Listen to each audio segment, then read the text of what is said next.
Hey, this is Writers Row. As always, you have DC Wright-Hammer on this side. I am the science fiction thriller writer for the Between Two Minds series. I have also, as always, David Gane. Go ahead and introduce yourself real quick, David Gane. Hi, I'm David Gane because DC just said that, and I always screw these things up. I'm a young adult murder mystery writer. And That's what we all I'm have working a on. very special guest this episode. We're really excited. EJ Dawson. EJ, why don't you introduce yourself and tell us how you're doing? So, EJ, I write science fiction, fantasy, romance, paranormal thrillers, a few different things on my plate at the moment, and I'm very, very happy to be here. Thank you very much. Very good. Anything going on recently that you want to discuss at the moment? Anything you want to, how you're doing and so on and so forth? No, I'm. This weekend has been a working weekend for me, so I'm just looking at the pile of things I've got done. I've got coffee. I get to talk to you, lovely gents. I'm really, really wonderful. How are you guys? Weren't you celebrating? I just have to ask, weren't you celebrating a little bit this weekend, though? I was, and I may have come with too much champagne last night. I just finished the rewrites on the first Queen of Spades book, Awakening. Okay. How many That is very words? I cool. just have to ask quickly. 80,000. Awesome. Very cool. How are you doing, David? I am good. I finally got to announce my little secret, which is I am the writer in residence at the Regina Public Library. So the city library, I get to cover all of it, which basically means I get to write and teach from the end of August till I think the end of May, at the library as well as at schools and all the different branches of the library. So I'm really excited about that. Yeah, I'm on that high right now for that. Oh, and we finally got to announce our Indie Book Award finalist things, which are now on our website. So I have to look at that. I haven't seen it. yeah, we got we were a finalist for second book award and for young new adult or new young adult, whatever that category is. So Yep. yes, that's what we got. So You two have really good announcements. Really awesome. I am doing okay. Mostly just not doing as much writing. I did a little bit of reading today. Yeah, just kind of rolling with this weekend and getting my head on and getting some other things taken care of. Otherwise, doing relatively well.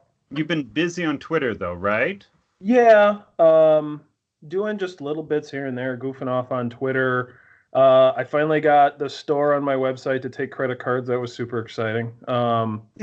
I don't know why it took so It's long, but it's those little things that mean so much though to when you're like an indie writer. It's like, oh, I finally figured out this one little stupid thing about my website that took way too long of yeah, my day, right? yeah. So, right, EJ?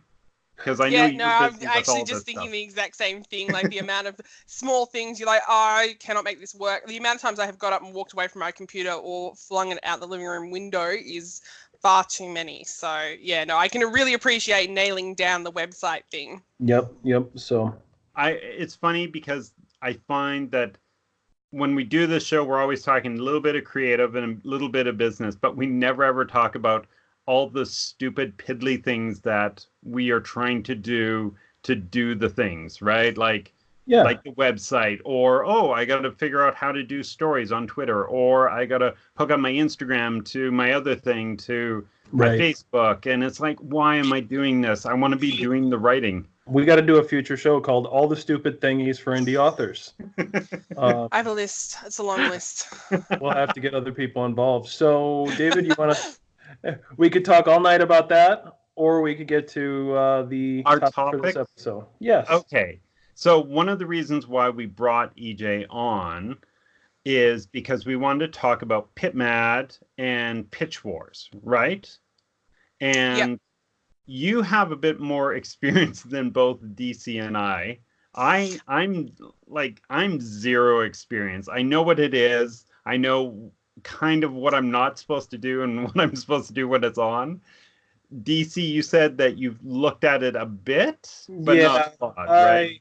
I'm basically Jon Snow on this. I know nothing. That's the way we're gonna go with it. So, um, because I've looked at it, it's like everything else you do as an author. You look at it, if it's like relevant to you in the moment, you're like, cool, let me think about this and commit it to memory. And it wasn't when I looked at it, so it's basically all gone. Because you had to focus on how to hook up your store or something, right? Yeah, everything. So really excited to have EJ on, and so yeah, let's dig in. So I'm going to ask the question of, can you exactly tell me what Pitmad is first, EJ? Yep. So Pitmad is an event that's held 4 times a year. There was one held back in March. Then there's another in June coming up, which is June 6th, and another in September and December. Basically, it's the opportunity for you to use 280 characters to pitch your book. So you basically get like a movie tagline moment along with the relevant hashtags so that people get an idea of the genre and what it is you're going for. You tweet that 3 times a day only, and if an agent likes it, that's an invitation to query them. What it enables a lot of writers to do, particularly like myself, is find people that they're not aware of. It's the opportunity to really make a lot more connections, to find agents that, to look at agents' wish lists and really find out, if you don't know them very well or you haven't heard of them, because Twitter is a very, very vast place, it gives you the chance to and agents a chance to say, oh yeah, I'm interested in that story. But more importantly, writers to help find those agents. So this is all happening on Twitter, first of all, right? Yeah, all on Twitter. So it is a #Pitmad event. And it's run by the Pitch Wars website. And who is the Pitch Wars website? Like, are they the ones who just said, okay, let's do this thing and organize the whole thing? I don't know the exact, like, the people behind it. Pitch Wars has been there since 2012 for writers to help find mentors. So that's the more about the Pitch Wars side of thing, whereas Pitmad is more, it seems a very generic event that's almost a free-for-all. And it's wonderful of them to come up with it because it gives a whole host of opportunities to people who, originally thought that they didn't have what it takes or they didn't think they'd find the right fit, because 9 times out of 10, getting the right agent, publisher, or editor is about finding someone who loves your story as much as you do. Okay, I have 2, these are the number one questions I always have when Pitmad hits. First of all, do you know what Pitmad stands for? Does anyone know? Pitch Madness. Pitch Madness. I believe that's what Pitch Madness. Okay, there. Because it is crazy. There are so many tweets going on out there and everyone's retweeting it. It's a very, very crazy time. Okay. I could be wrong. You're making me out to be an expert, and I'm not looking forward to my confession later about how I got involved in Pitmad. Okay, so we'll say, if you're wrong, I'm totally cool with that. If somebody knows it and puts, yep, in the comments down below, that would be great. Or, maybe there's 5 different versions. The other question I have, the big question that always happens is, when Pitmad happens, what are the rules? Okay, there is for people who are pitching, the thing to remember is to make sure that you get someone to vet the tweets that you're going to do. So it's only 3 tweets per manuscript. So if you had 2 completely different books that you wanted to pitch, you could do that, and you get 3 tweets per manuscript you want to pitch. So the condition of the pitch being that the manuscript is finished, polished, and beta read. Okay. So let's go through this. You said if you have 2 manuscripts that you're pitching, does that mean that? But does that mean you get 3 for each manuscript, so that you get That's 6? Right. Okay. Yeah. So each. Do you need to do 3 different type of pitches, or do you just copy and paste? No. It's against Amazon's terms and conditions to copy and paste the same information. So always be sure, and not to mention that you want to put a different spin on it. So the thing to remember when you're pitching is that you want to be rating something movie tagline, really, really catchy. There's other things that people will do along with the hashtags that you put in. So obviously you have to have the Pitmad hashtag, but then you might mark it as hashtag. There's a list also too of all the hashtags that are relevant. So if you've got a young adult, you put hashtag YA, and that helps agents better find who it is that they're looking for. So you'll get that little tiny spiel, but some people, and I recommend this too, to help find the right agents and editors and publishers, is to put comps. So it's a comparison. Right. So for example, on mine at Pitmad, I'm going to be using Atomic Blonde and the Samantha Jack series by Anna Guire. So you should always use books, but I haven't been able to find a lot of the kind of things that I'm actually writing about for this pitch. So you can use movies, but the agents actually prefer you to put in actual books, because that's what they're looking for. They're not looking for the next movie series. They're looking for the next book series. Okay. Is there a danger when you're doing that comparison that you are giving a series or a book or something that they don't know about, and then that's taking you out of the running? Absolutely. If you use anything that's too old, if you use anything that's too obscure, if you use anything that's not, it doesn't have to be mainstream, because what can end up happening is that an agent who really loves that other obscure thing can find you. Obscurity does not equate to unpopular. And a lot of the times it's the obscure stuff that ends up becoming, there's a niche market for it. Not every agent or publisher will want to invest in that niche market, because it does tend to be a lot smaller, but it can at least gain the interest to say, okay, yeah, I'll have a look at that, because ultimately the agency is not committing to anything other than, I'd like to see what you've got. It can easily end up being a flat out, no, I'm not interested in that, which actually happened to me in Pitmad. An agent liked one of my tweets, and I submitted to her, and I'm pretty sure I know why she wasn't interested in it. It's not a standalone; it's a series, which I was absolutely fine with, because I know that there's the right fit out there for it, and it is absolutely a trilogy. There's no way it's a standalone. But you will find that agents will turn around and go, okay, I've only got this. It's like, if you are looking for books yourself, or if you're looking for movies yourself, and you see a quick tagline, oh, that sounds interesting, and then you end up with Sharknado. Sorry, I hate Sharknado. You end up feeling like you potentially wasted your time. So it's the opportunity to sort of say, that's catchy, I might have a look, yes or no, it's not for me. So it will end up being a lot of cases of no, it's not for me. And it's important to note that this is not, it invites you to query them. It is not the same as a querying process. Okay. Can I jump in, David? Yeah, for sure. All right. So the thing you just said, I have another question about the thing you just said I thought was interesting. So you still need to be ready for the querying process. This is just sort of your ticket in. Is that a way to describe it? It's not a ticket in so much as it is a finding of people who are interested in what you're writing about. There are so many different independent publishing houses. There are so many different agents out there. There are so many different agencies out there. There are so many different editors who work for agencies or publishing houses. Twitter is a really, really big place, and finding the right fit for your book is very, very hard. And it's incredibly challenging to find that good fit, and you have to have a good fit. If you don't have a good fit, the story isn't going to be everything that it can be, and that's the most important thing. Then you still need to have like the query letter. Yes, you need so to get all you that.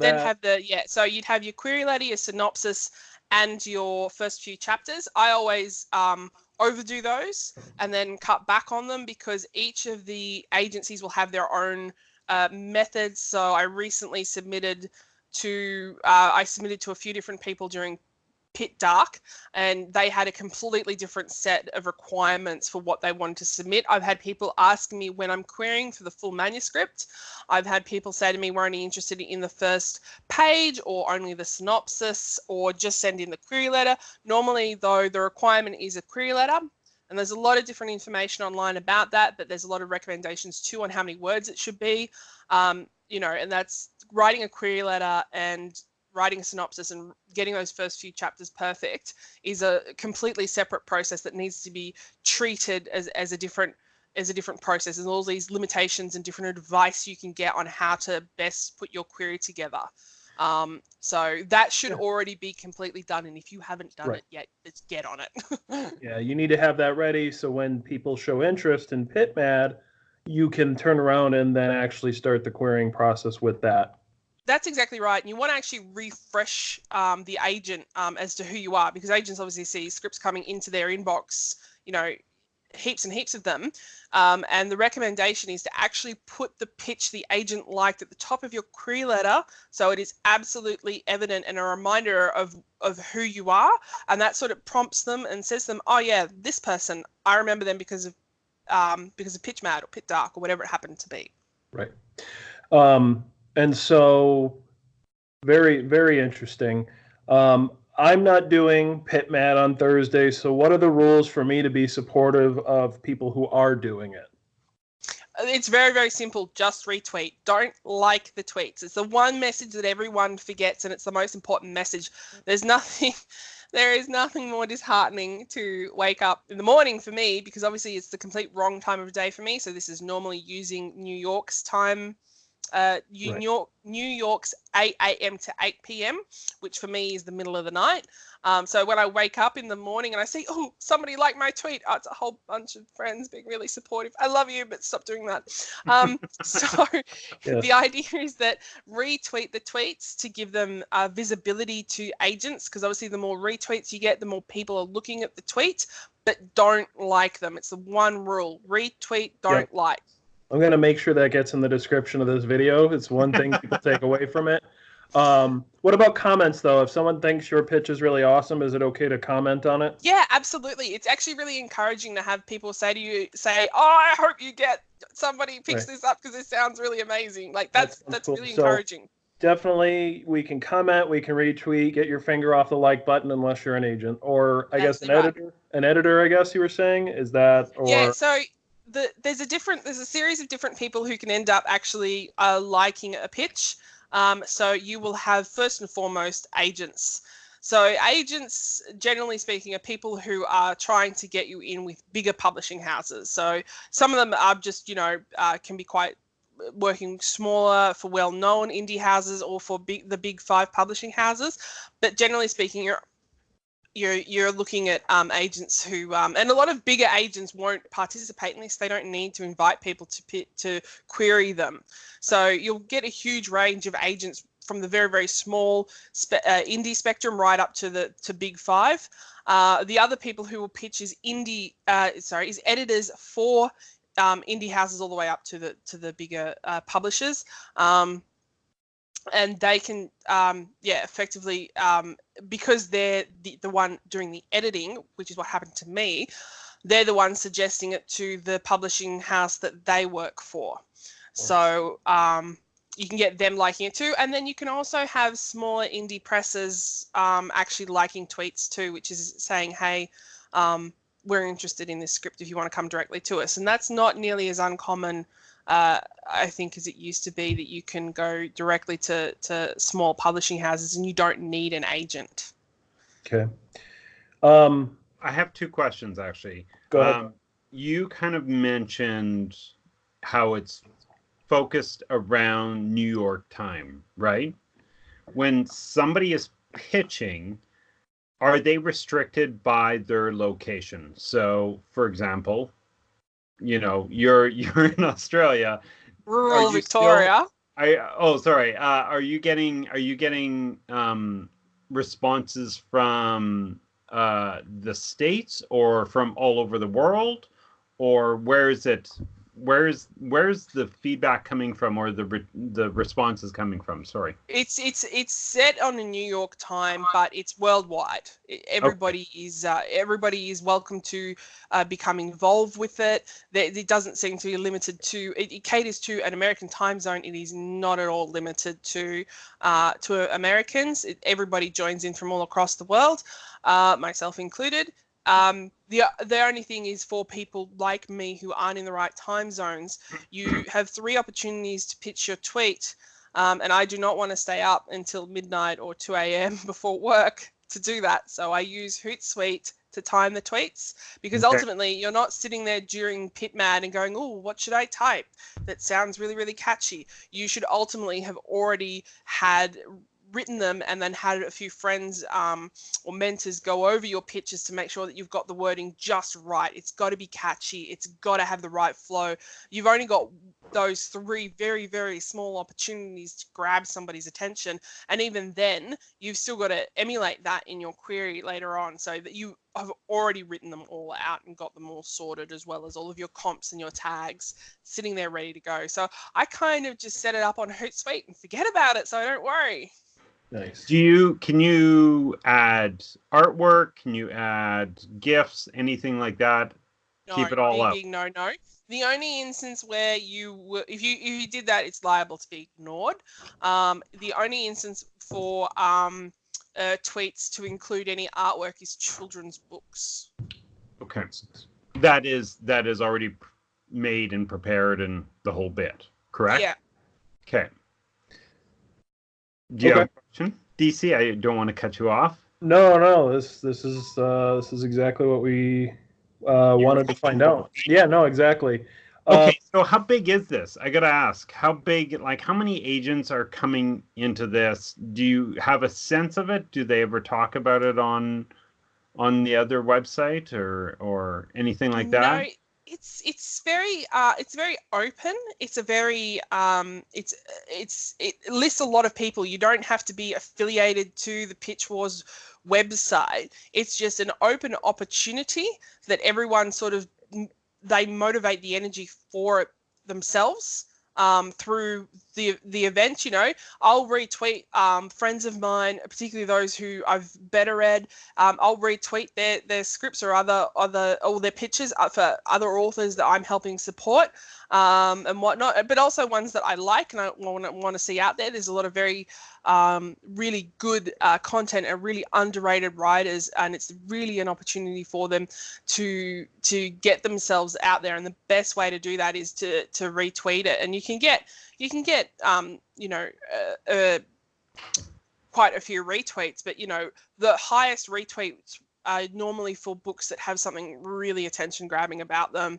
Often, especially lately, which is so great to see, from a lot of very diverse author backgrounds, and it's so great to be able to see that popularity and momentum behind some scripts that really need to get into bookstores.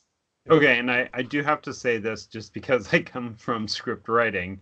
When you're talking about scripts, you are using it as the term for manuscripts, correct? Yes, sorry. Yes, no. And I was pretty well sure, but I just wanted to put it out there so that people weren't getting thrown off. Yep.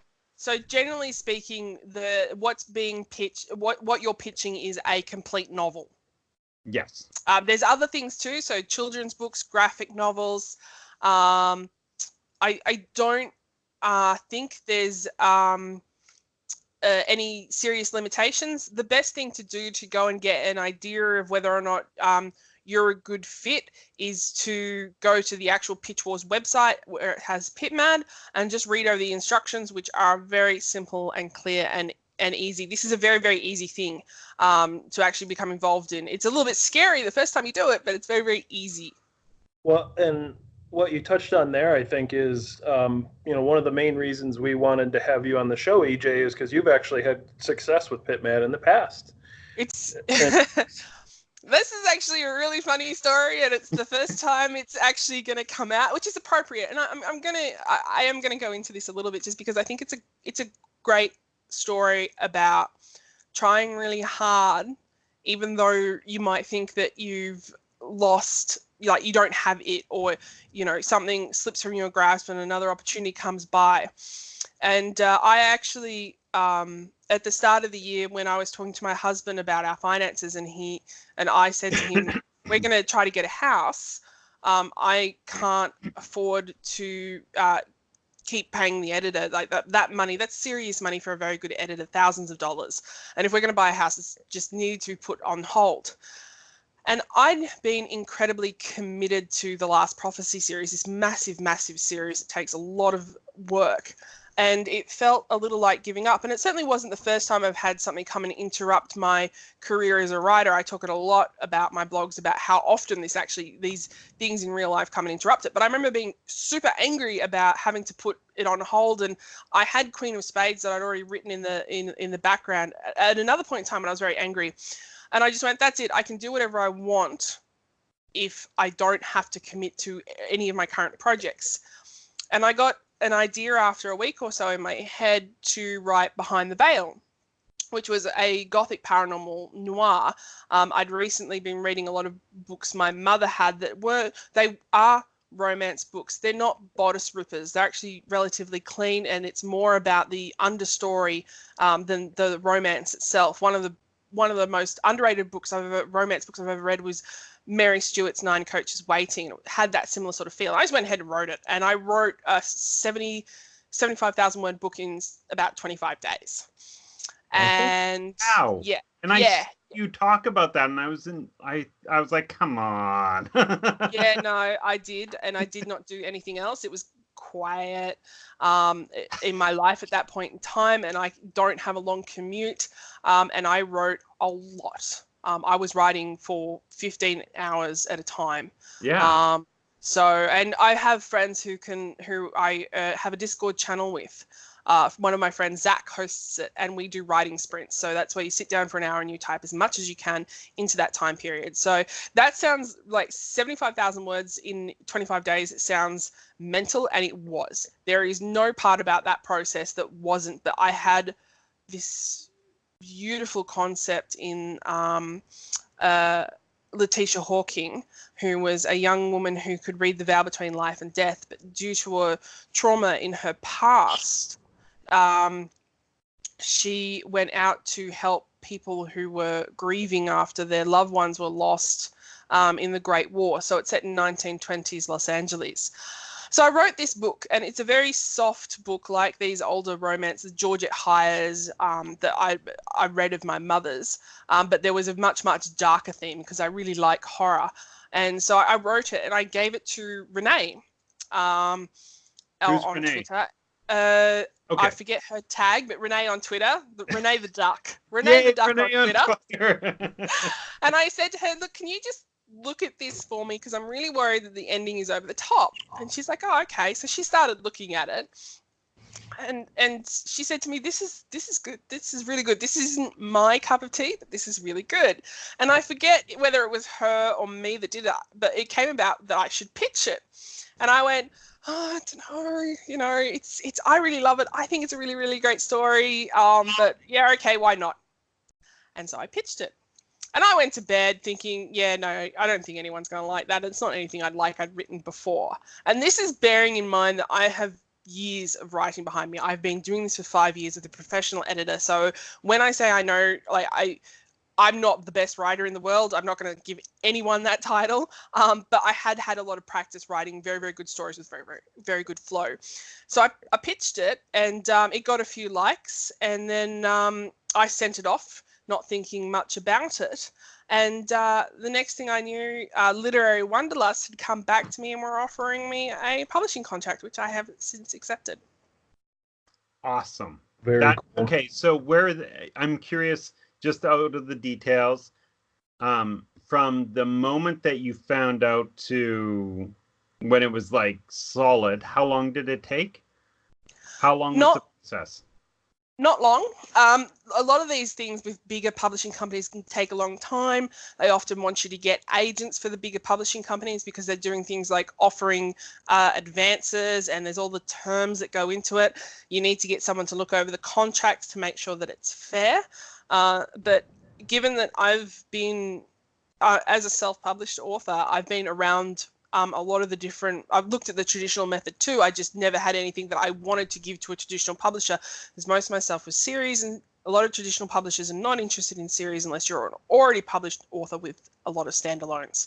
So I'd never really given it a lot of thought, but I had studied what was involved just so that I knew what to look for and things. There's a lot of different terms about whether or not they release to bookstores, how much your margins are, whether or not you do get an advance. And it's always worth studying all of these details to make sure that the contract that you're getting isn't going to stuff you over. You always get legal help. You never sign anything unless you sort of looked at that. But the process itself, the pitch started in March, and I had signed it by the start of May, end of April, I think it was late in April. So it was actually quite short. Yeah. They got back to me very, very quickly. And I actually got advice off Gareth Powell. If you don't follow him, you need to go and follow him, because he's one of the most amazing people out there. And I said to him, do you think that I should, I should do this? And he said to me, it's where I started. And that was the kick for me. I was like, all right, let's do this. So I just signed it, and it's sitting with them, and they're actually really interested in the Queen of Spades series too, which is awesome. I've yet to give them the full manuscript, but I've at least sent all the details to them, and we're developing a really great relationship there, and they're really, really lovely. They're not a massive publishing agency, but it's a place to start and grow and get my work out there. Where are they out of? Sorry. If you Literary Wanderlust is in now you're I forget where they're based at. It's they're US based. They're a US based independent publishing house. Yeah. Okay. Cool. DC, do you have questions? No, that's really exciting. Really, congratulations. That's really neat. So, I don't know. It's you got anything else, David? Right now? Are we running out of time? We're getting there. Okay. but if there's anything else we want to cover, we should do it before we get into promotions, shout outs as we call it now. But yes. Yeah. Honestly, I'm always overwhelmed when Pitmad comes up. So I actually feel a little bit better. Like I'm not ready to engage in it, but I definitely feel like there's a lot of work that I have to do if I ever consider it. Because how long would it take for you to prep and prepare? Sorry, prep and prepare is the same thing. How long does it take for you to do that before you get into Pitmad? To feel like you're comfortable and in the right place? So the things that I would recommend is not doing it the way I did it, because I said to Renee that they were talking to Renee, and I said, should I pitch? And she's like, yeah, I think you should. And then I had 24 hours to put everything together. Okay. And I actually, before the event, I actually spent the following 3 or 4 days going backwards and forwards with several different people to perfect my query letter. But it's something that I've been studying for a long time anyway, so I already knew what I was going to be putting in it. And don't get me wrong, it wasn't perfect. I've had agents reject the stuff that I've done before. Everyone gets rejected. There's no point saying it otherwise. But I think if you are going to be pitching, you want to make sure that your pitches are all vetted by someone else, particularly somebody who's done it before or whose work and phrasing you admire. You need to have the query letter ready and get that looked at by someone else. You don't need to hire services to do it either. There are good ones out there, but you can just get other people, other people to help, mentors and whatnot. Make sure that your synopsis is ready, which is always really, really difficult. There are heaps and heaps of articles on how to do those two things on the internet. Just look them up, or more importantly, look up. There are a lot of really great agents out there that actually have guides on what they expect and what to do. So it's always just a matter of looking up the right people, because of course this is all genre specific.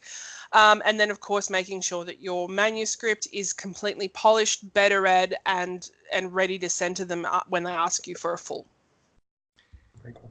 And I'm gonna ask would you turn to the people that you know on Twitter to do some of those services? If you're not going to go to like somebody who you're going to pay, are there a lot of people on Twitter that you've turned to do those sort of things, or do you have other people separate? I have both. So quite often I'll get my husband to have a look just to get the tweaking right. My mother too, because she's an incredibly well-read woman. But normally I am relying on Twitter and Twitter friends, but people who are also in the querying trenches to have a look-see, because there's not a lot of text involved in those two things. The synopsis normally needs to be 1 page or less, and your query letter normally needs to be, some only ask for 300 words or less. Some of them will say as much as 600. But you're generally wanting to keep it as short as possible, given how much information you need to relay in those things. Okay, cool. Awesome. I'm so overwhelmed by everything that I don't think it's necessary. Like, I know that you said that before, and I really don't think it's necessary, because a lot of people and a lot of aspiring writers, I really hate that term, by the way. A lot of inspiring writers think that they need to that their script isn't good enough, or they absolutely love it, but they're wrapped up by the fear of rejection. Yep. And my thought on that, but also feeling overwhelmed, is that if you really love your story and you really think it's a good story and you want to get it out there, then just pitch. Yep. Get it out there. Get it with a small publishing house. It doesn't matter. Everyone starts small. There are a whole lot of different stages to what you're going to do with your writing career. And the last thing you need to be doing is inhibiting yourself with a possibility of no. It's a bridge. Get over it. Someone is going to say no to you. Somebody is not going to like your stuff. It's more important to get out there and find somebody who will. So it's good to, get through that process of people maybe not even show interest in you, and then maybe get rejected a couple of times. And it's the process and the journey to get to the yes, right? Because you're learning on each of those steps. Absolutely. I mean, I said Sharknado before, and I mean it. There are hosts of movies and books and things out there that people absolutely love, and I go and I read them and I'll watch them, and I sit there and I say, why? It's terrible, and these are the reasons why I don't like it. And Why? some of these people have movie deals for their books, and I'm looking at this going, what about mine? And this is the whole point. If you don't ask, if you don't say, here's mine, what do you think? And you're going to get people who absolutely don't like it. But it's more important to find people who do like it. And if you get a lot of people who say no, get somebody kind enough to tell you why. Because if you don't have people telling you why you might be falling down as a writer, if you aren't willing to open yourself to accepting why you might be falling down as a writer, you're going to really, really struggle to get your stuff out there.